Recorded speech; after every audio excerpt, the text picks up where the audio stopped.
அனைவருக்கும் வணக்கம். செம்பை டிவியின் கதை சொல்லும் நேரம். இந்த வீடியோல ஒரு சின்ன கதை தான் பார்க்க போறோம். ஒரு வியாபாரி ஒட்டகம் வாங்குறதுக்காக சந்தைக்கு போறாரு. அங்க சந்தைக்கு போயிட்டு ஒட்டகம் வாங்குறாரு. ஒட்டகம் வாங்குறதுக்கு நெறைய பேரம்லாம் பேசி, ஒரு நல்ல ஒட்டகத்த ஒரு நியாயமான விலையில வாங்கிட்டு வராரு. வாங்கிட்டு வீட்டுக்கு வந்துடுறாரு. வீட்டுக்கு வந்த பிறகு அந்த ஒட்டகத்துக்கு மேல ஒரு சேணை கட்டியிருப்பாங்க இல்லையா? அந்த சேனைய பிரிக்கிறதுக்கு ட்ரை பண்றாரு. அவரால முடியல. அதனால அவரோட வேலையாள கூப்பிட்டு, இந்த ஒட்டகத்த போயி கட்டிட்டு, அதுல உள்ள சேனைய பிரிச்சுடு அப்படின்னு சொல்றாரு. உடனே அந்த வேலையாளும் போயி அந்த சேனைய பிரிக்கிறாரு. பிரிக்கும்போது அந்த ஒட்டகத்திலிருந்து ஒரு சின்ன பை மாரி, இல்ல ஒரு சின்ன மூட்டை மாரி ஏதோ ஒரு பொருள் விழுது. அத பார்த்தோனே அந்த வேலையாள் வந்து அந்த பைய எடுத்துட்டு ஓடியாந்து தன்னோட முதலாளிட்ட குடுக்குறாரு. குடுத்த உடனே அந்த வாங்கின அந்த முதலாளி அத பிரிச்சு பார்க்குறாரு. பிரிச்சு பார்க்குறப்போ, அதுல வந்து நெறைய வந்து விலை உயர்ந்த கற்கள், நவரத்தினங்கள், வைரம், வைடூரியம் இது மாரி நெறைய இருக்குது.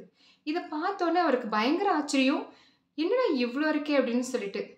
இத பார்த்துட்டு நம்ம என்ன பண்ணணும், உடனே நம்ம போய் யார்ட்ட வாங்குனோமோ, ஒட்டகம் வாங்குனோமோ, அவர்ட்ட போய் குடுத்துடணும் அப்படின்னு சொல்றாரு.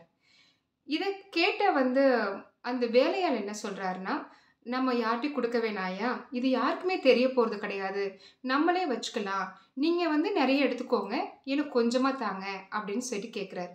உடனே அந்த வியாபாரி, அதாவது அந்த முதலாளி, "அதெல்லாம் கிடையாது. நம்ம போய் அவர்ட்ட தான் குடுக்கணும்." அப்படின்னு சொல்லிட்டு, சந்தைக்கு அந்த யார்ட்டருந்து வாங்குனாரோ அவர தேடி போறாரு. அவர பார்த்து, "இது மாரி உங்க ஒட்டக சேனையில இந்த பொருள் கிடைச்சது." அப்படின்னு சொல்லிட்டு குடுக்குறாரு. குடுத்தோனே அந்த வியாபாரி அத பார்த்துட்டு ரொம்ப சந்தோஷம். ச ரொம்ப தேங்க்ஸ் சொல்லிட்டு, உடனே அந்த வியாபாரி சொல்றாரு, "நீங்க வந்து குடுத்தது எனக்கு ரொம்ப பெரிய உதவி. இது என்ன யாரும் குடுத்துருக்க மாட்டாங்க.